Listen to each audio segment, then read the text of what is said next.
Apa kabar Anda hari ini? Senang sekali Lensa Indonesia Pagi kembali menemani Anda di akhir pekan kali ini. Tak terasa nih ya Rian dan juga pemirsa, kita sudah lebih dari 2 bulan harus di rumah aja. Karena kan kita harus melaksanakan PSBB dan juga social distancing nih. Betul sekali, dan yang mengalami ini semua bukan hanya Anda saja pemirsa, namun wartawan juga mengalami, bahkan ada penelitian yang menyebutkan lebih dari 45% wartawan mengalami gejala depresi. Untuk itu kita harus melakukan sejumlah kegiatan menarik, termasuk kalau Devi ngapain nih? Kalau saya sih memasak di rumah dan menemukan menu-menu baru nih Rian. Anda juga bisa berolahraga pemirsa, dan untuk mengawali kegiatan di pagi hari ini, kami telah merangkum sejumlah informasi menarik dan berikut 3 informasi utama kami untuk Anda. Seorang pria tewas dirampok dan dibunuh di Jember, Jawa Timur.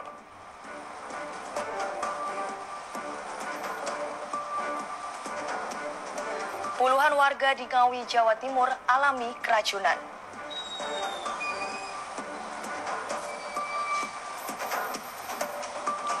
Satu orang tewas dan puluhan rumah hancur akibat diterjang badai tropis di Filipina.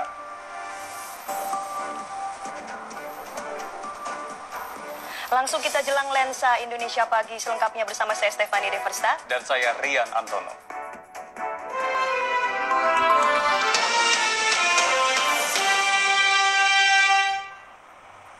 Kita awali informasi Lensa Indonesia Pagi dari Pulau Jawa pemirsa. Seorang pria tewas di dalam rumahnya di Jember, Jawa Timur.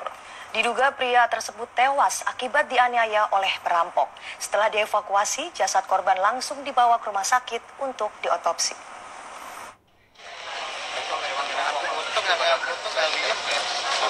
Warga Kecamatan Kaliwates, Jember, Jawa Timur dihebohkan dengan meninggalnya seorang pria di dalam rumah.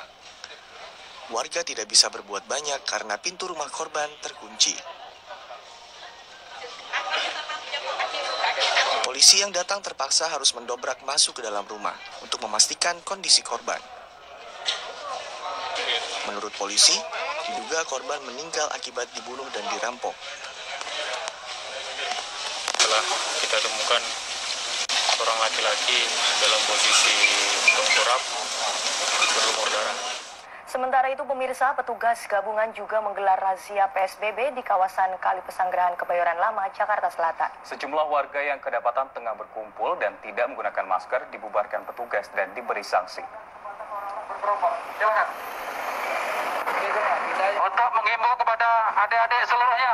Ya, warga yang kedapatan melanggar penerapan PSBB ini langsung diberikan sanksi push up oleh petugas. Tidak hanya itu, petugas juga membubarkan kerumunan warga di kawasan Kali Pesanggerahan Kebayoran Lama, Jakarta Selatan. Razia PSBB ini bertujuan sebagai upaya memutus mata rantai penyebaran virus corona, khususnya di ibu kota Jakarta. Bergerombol, kemudian silakan yang belum menggunakan masker, maskernya dipakai. Berikan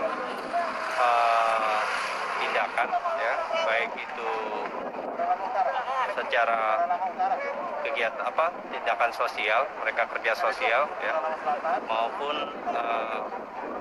melakukan tindakan fisik untuk menjadi efek jerah. Ya, untuk masker tentunya kita berikan bagi mereka yang sudah melaksanakan hukuman, ya, baik itu pekerja sosial. Setelah itu kita berikan mereka masker. Razia juga dilakukan oleh petugas gabungan dari TNI dan Satpol PP di Pasar Tanah Abang, Jakarta Pusat. Mereka mengimbau kepada pedagang untuk segera menutup tokonya. Nantinya pemerintah akan memberikan sanksi kepada warga yang tidak patuh terhadap peraturan pembatasan sosial berskala besar di Jakarta.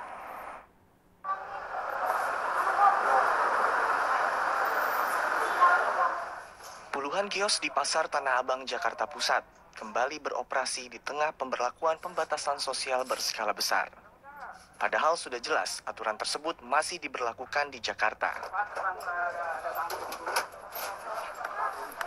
Untuk menghindari kerumunan, petugas gabungan Satpol PP dan juga TNI mendatangi satu persatu kios. Mereka menutup paksa toko ataupun kios di kawasan ini. Dalam razia ini, petugas gabungan masih memberikan imbauan secara persuasif kepada para pedagang. Nantinya pemerintah akan memberikan sanksi kepada warga atau pemilik toko yang tidak patuh terhadap peraturan pembatasan sosial berskala besar. Ayo mas. Karena apabila masih membuka tokonya atau usahanya, akan dikenakan sanksi mulai dari 100.000 sampai 250.000. Bahkan ada yang lebih tinggi lagi, 10 juta sampai 50 juta. Satu orang tewas akibat badai angin tropis di Filipina.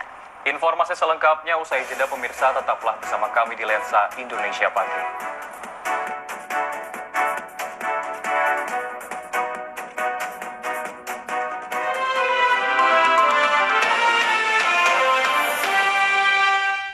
Dari informasi mancanegara pemirsa, badai angin topan dan angin ganas Fongfong melanda wilayah Filipina. Akibat bencana tersebut, satu orang dilaporkan tewas dan bencana menghancurkan permukiman warga.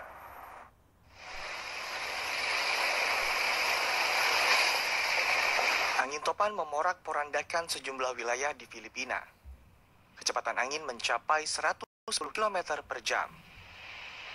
Akibat peristiwa ini, satu orang dinyatakan tewas. Selain itu, angin topan juga merusak puluhan rumah warga. Menurut informasi, wilayah yang paling terdampak yaitu desa pesisir dan dataran rendah. Diperkirakan angin bertiup ke barat laut menuju pulau utama Luzon. Selain di Filipina, pemirsa, cuaca ekstrim juga melanda kota Milan, Italia. Hujan deras yang terjadi hampir 12 jam mengakibatkan banjir di sejumlah titik. Banjir ini semakin perparah dengan luapan sungai Saveso. Derasnya air mengakibatkan beberapa ruas jalan tidak dapat dilalui kendaraan. Bahkan petugas terpaksa menutup beberapa ruas jalan untuk menghindari korban jiwa. Sejumlah kendaraan yang nekat menerjang banjir pun mogok karena terendam air. Petugas penyelamat berusaha menolong warga yang terjebak banjir.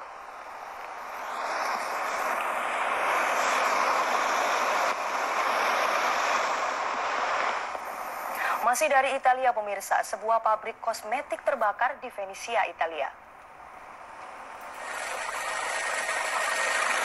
Kobaran api dipicu oleh ledakan. Akibat peristiwa ini, 2 orang dilaporkan terluka. Pemadam kebakaran mengerahkan sejumlah mobil untuk memadamkan api. Warga setempat diimbau untuk tidak keluar rumah agar terhindar dari asap yang mengandung zat kimia. Kita tutup Lensa Indonesia Pagi hari ini. Saya Stefani Deversta. Dan saya Rian Antono mengucapkan terima kasih atas kebersamaan Anda. Selamat berakhir pekan. Tetap di rumah aja dan sampai jumpa.